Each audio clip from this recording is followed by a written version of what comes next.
৪১ বছর পর ইন্দিরা গান্ধী ও রাকেশ শর্মার সেই স্মৃতি ফিরে এলো।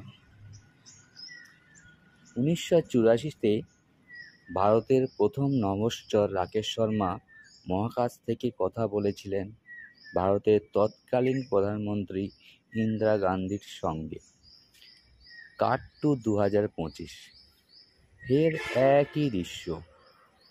৪ দশক পর এক ভারতীয় মহাকাশচারীর কণ্ঠস্বর ভেসে এলো পৃথিবীতে। আন্তর্জাতিক মহাকাশ স্টেশনে প্রথম পা রাখা ভারতীয় নভশ্চর শুভাংশু শুক্লা কথা বললেন প্রধানমন্ত্রী নরেন্দ্র মোদীর সঙ্গে।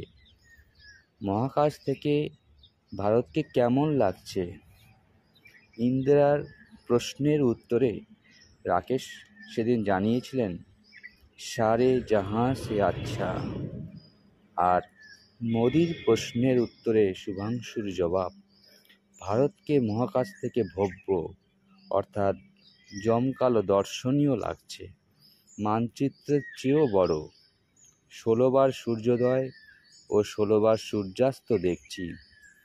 একই সঙ্গে ভারতীয় বায়ুসেনার এই গ্রুপ ক্যাপ্টেন জানান, মহাকাশ থেকে গোটা পৃথিবী এক এবং sky is not the limit, অর্থাৎ মানুষের সম্ভাবনা বা সাফল্যের কোনো সীমা নেই।